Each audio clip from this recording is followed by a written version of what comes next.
거래를 하시는 과정에서 네. 좀 특이하다거나 이상하다 이렇게 느끼는 점 저는 전혀 없었어요. 저한테 5,700에 사갖고 5천만 원을 바로 가서 팔았대요. 팔고 그 돈을 누가 가지러 왔대요. 그렇게 해서 그 돈이 아예 사라졌죠. 이 보이스피싱에 대한 돈이라는 걸 알았으면 누가 저희가 거래를 해요. 저는 겪었을 때 약간 그런 느낌 들었어요. 약간 차 운전할 때도 제가 운전을 아무리 잘해도 뒤에서 받거나 이러면은 사고가 날 수밖에 없잖아요. 진짜 완전 속수무책으로 당할 수 있겠구나.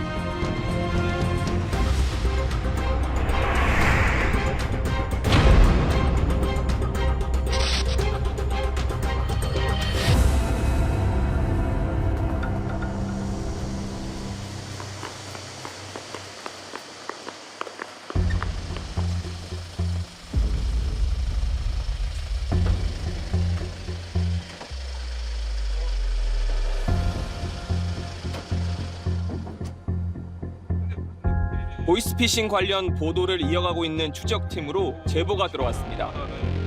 훨씬 길게.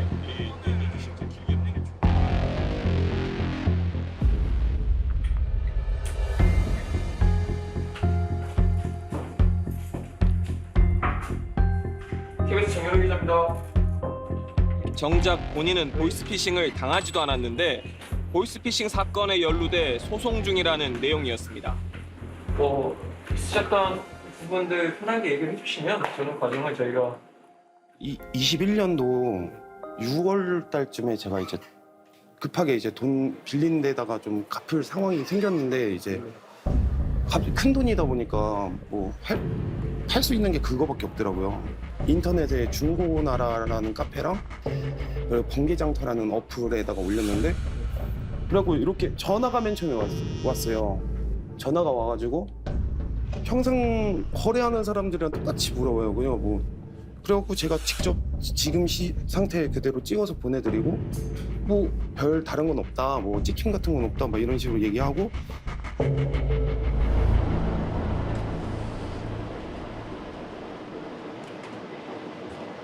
안녕하세요. 시계. 예, 맞습니다. 시계를 직접 사러 온 남성은 여느 구매자들과 다를 바 없었습니다. 해가지고 좀 시계 좀 보면서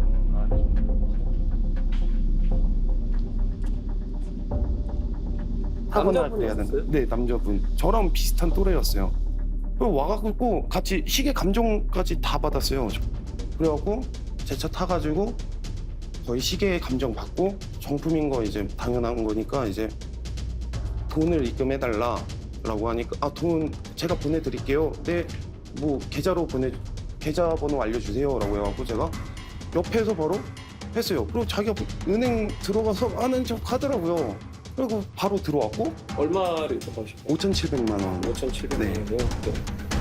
입금되는 과정까지 거래를 하시는 과정에서 네. 좀 특이하다거나 이상하다 이렇게 느끼는 점 저는 전혀 없었어요. 나이가 어려 보이니까 그 돈 많이 버시나 봐요. 막 이러면서 얘기하니까 저 좀 벌어요. 막 이런 얘기하고.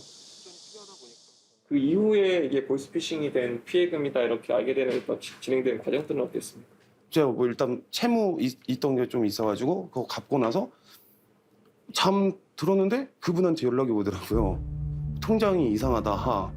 나 입금된 게 너밖에 없는데 너 혹시 그 거래했다는 거 좀 잘못된 거 아니냐 알아봐라 라고 하더라고요. 근데 알아보니까 진짜 그 금액이 전자금융 사기로 등록돼가지고 지금 모든 제가 보냈거나 이러기에 다 정지가 다 되더라고요. 제가 일단은 경찰에 신고해가지고 막 한 달 조금 넘었던 것 같아요. 한 달 좀 뒤에 네. 잡혔고요. 그러니까 네. 시계를 가져간 수거책이었던 거죠. 네네네. 예. 당일날 저한테 5,700에 사갖고 5천만 원을 바로 가서 팔았대요. 팔고 그 돈을 누가 가지러 왔대요. 어디다 둬라 해갖고 누가 그렇게 해서 그 돈이 아예 사라졌죠. 제3자를 범행에 끌어들이는 이른바 삼각 보이스피싱이었던 겁니다. 보이스피싱 조직은 먼저 대출 사기나 기관 사칭 같은 방법으로 돈을 뜯어낼 피해자를 물색합니다. 첫 번째 피해자가 완전히 속아 돈을 보낼 상태가 되면 두 번째 피해자, 그러니까 고가의 물건을 파는 사람을 물색합니다. 시계나 금, 귀금속 등을 중고 거래하는 개인이나 골드바 등을 취급하는 금은방 업주도 범행 대상이 됩니다. 준비가 끝나면 보이스피싱 일당은 첫 번째 피해자를 속여 판매자 계좌로 돈을 보내게 한 뒤 판매자에게 수거책을 보내 물건만 챙겨 달아납니다. 보이스피싱이라는 걸 알았을 땐 이미 그들은 돈을 챙겨 달아난 뒤입니다. 이 수법이 더 악질인 건 그들은 돈을 챙겨 유유히 빠져나가고 남은 피해자들끼리 고통스러운 소송을 벌이게 돼서입니다. 근데 문자는 한 통도 안 했어요. 다 전화로만. 이 피해자는 돈을 입금했던 피해자와 법정 싸움을 시작했습니다. 저한테 좀 합의를 보자는 식으로 얘기를 하시더라고요. 저한테 같이 좀 뭐 부담 좀 해주셔야 되지 않겠냐 막 이러시더라고요. 돈은 그래도 그 계좌에 남아 있으니까. 근데 그렇게 되면은 저는 뭐가 되냐? 저 시계도 없어졌고 그 사람이 보이스피싱에 대한 돈이라는 걸 알았으면 누가 저희가 거래를 해요. 너무 정상 거래처럼 저희가 뭐 평소에 하는 거래처럼 해가지고 그 돈이 받아들고 제 물건은 없어졌는데.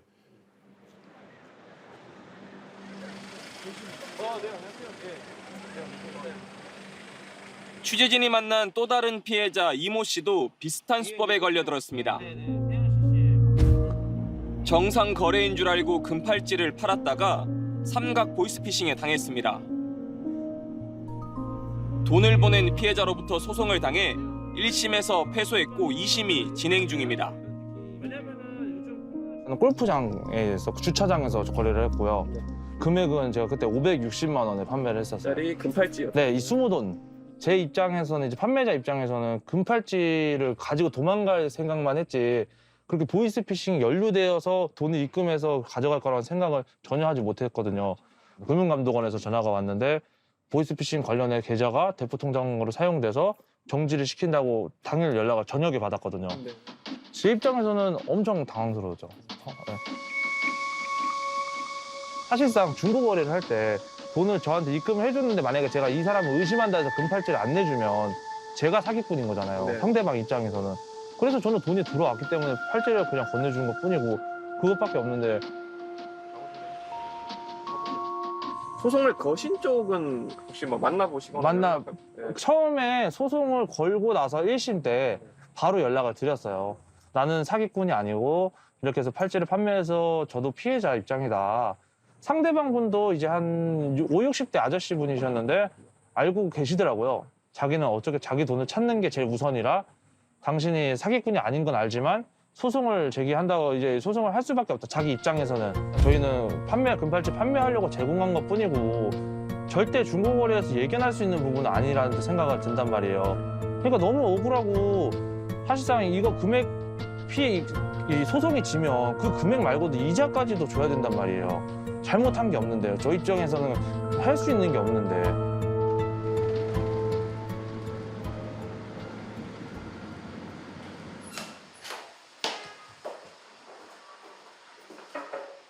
보이스피싱은 줄지 않고 있고 고가의 중고 거래는 늘어나다 보니 이런 사기 수법은 계속 증가하는 추세입니다. 2022년 최근에 이제 골드바가 좀 많이 올랐고 그래서 다시 판매를 하려고 당근마켓에 이제 물품을 올려서 제일 큰 금액이었던 100g짜리 2개 해가지고 이제 한 1,600만 원에 올려놓은 제품이었는데 이제 연락이 와서 2개 다 사겠다 채팅으로 왔는데 이제 채팅으로 좀 금액도 할인을 하더라고요. 그래서 그때 당시에 1,600만 원 중에 뭐 차비 해드려서 2만 원 할인해서 1,598만 원 이렇게 거래를 하기로 하셨고 가까운 가자역 1번 출구에서 뵙자. 이제 제가 그때 와이프랑 차를 타고 가가지고 역 앞에서 만나서 이제 제품 보여드리고 품질 보증서도 확인하시고 그리고 계좌이체 확인된 다음에 저는 이제 물건을 건네주고 잘 팔았다 그래도 괜찮은 가격에 그러고서는 이제 별 생각 없이 다음 날에 계좌가 이제 정지가 돼가지고 제가 그때 이제 알아보니까 그런 보이스피싱 관련해서 신고가 들어와서 정지가 된 거다. 이번 일을 직접 겪기 전에는 이런 방식의 보이스피싱 수법이 있다라는 거. 네, 전혀 몰랐어요. 이제 범죄자들도 그걸 이체했을 때에 그거를 현금화하기가 힘드니까 이렇게 하는구나 이번에 알게 됐어요. 네. 차 운전할 때도 제가 운전을 아무리 잘해도 뒤에서 받거나 이러면은 사고가 날 수밖에 없잖아요. 약간 그런 느낌을 받더라고요. 저는 정상 거래를 나름 했다고 생각하는데 이게 이런 식으로 제가 연루가 되니까 좀 더 고가의 금액은 좀 조심해야 될 필요가 있구나. 진짜 완전 속수무책으로 당할 수 있겠구나.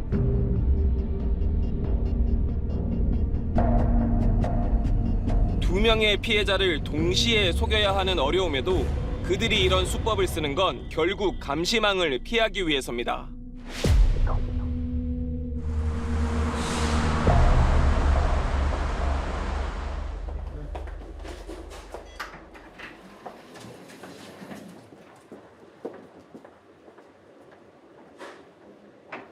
시실직이 왜 이렇게 상자까지 이용하는 방식, 복잡한 방식을 다소 복잡할 수 있는데 이용하게 됐을까요?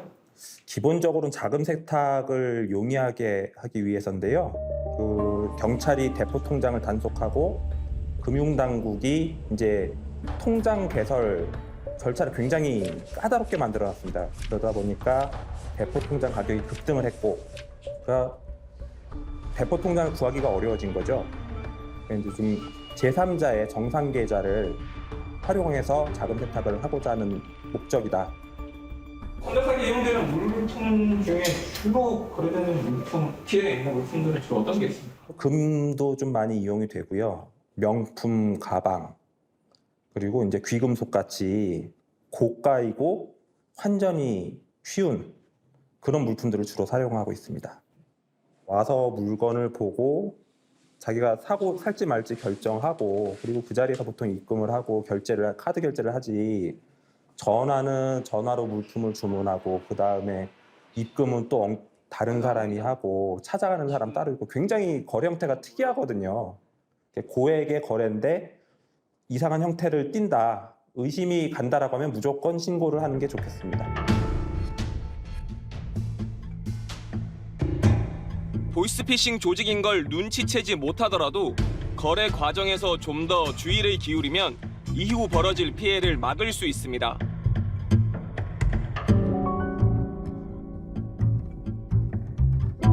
전문가들은 거래 과정에서 과할 정도의 증빙 절차를 거치는 게 중요하다고 조언합니다. 판매자로서는 그 돈을 보낸 사람이 실제 과연 그것을 매수 대금으로 보냈는지를 좀 더 확인해 볼 필요성이 있다고 보여집니다. 특히 고가의 물품인 경우에는 그 돈을 보낸 사람의 신분증을 확인한다든가, 신분증 사본을 보내달라고 한다든가, 이런 식으로 좀 더 확인 의무를 세밀하게 해볼 필요성이 있다고 생각이 됩니다.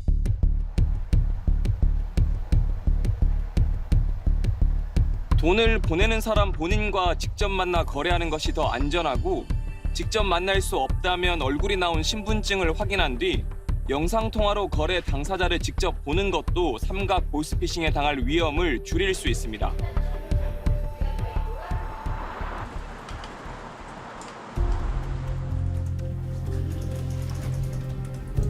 또 판매자로 삼각 보이스피싱에 엮여 계좌 거래가 정지됐다면 금융기관에 증빙 자료를 제출하면 됩니다. 이렇게 좀 계좌 정지가 됐을 때 어떤 증빙 과제 이런 걸 거치면은 좀 문제를 좀 빨리 해결할 수 있을지 그 부분에 대한 안내도 좀 부탁드립니다. 가장 일반적인 방법은 계좌 명의인이 이의 제기를 신청하는 것이죠. 예를 들면 내가 정당하게 물품을 상대방에게 팔고 받은 대가다. 그리고 이것을 입증하기 위해서 예를 들면 물품 공급 계약서라든지 금전대차 거래면 금전대차 계약서, 또는 좀 소액이다 하면 상대방과 그 거래 관련해서 대화를 나눴던 뭐 메시지 내용들 뭐 이런 것들이 어떤 증빙으로 그 금융회사가 인정을 하고 있습니다.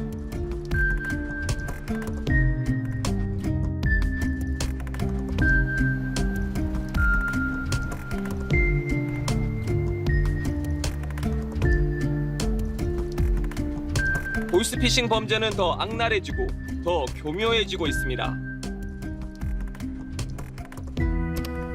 지난 4년여 동안 발생한 보이스피싱 피해는 14만 5천여 건, 피해액은 무려 2조 7,800억 원에 이릅니다. 평균 피해액은 2,500만 원 정도 건다. 심한 경우는 10억도 넘어갑니다. 예, 보이스피싱만으로 최다액 제가 기억하기로 30억. 30억. 예, 30억도 있습니다. 모든 걸 다 가져갑니다. 이게 그 피해자의 예금, 보험, 주식, 여기에 아파트 담보대출도 최대한으로 실행해서 전부 다 갖다 줬습니다. 방심은 일단 절대 해서는 안 되고요. 우리나라 국민들께서 한 90% 정도가 나는 보이스피싱에 대해서 잘 알고 있다라고 생각을 하고 계십니다. 그런데 막상 당하시는 분들을 보면 교수, 의사, 법조인, 그리고 제가 본 경우 중에서는 그 보험회사나 은행 창구 직원분들도 있었습니다. 이 점은 뭐냐면 내가 알고 있다고 생각하지만 실제로 모르는 거예요. 제일 핵심적인 거는 딱 한 가지만 말씀드리면 수사기관이나 금융기관이나 어디서나 현금을 갖다 달라고 하는 경우 없고 계좌이체 해달라고 하는 데 없다. 만나서 현금을 달라고 하는 건 100% 피싱이다. 현금자만 나오면 무조건 피싱이라고 인식을 좀 해주셔라. 그게 가장 간단한 방법입니다.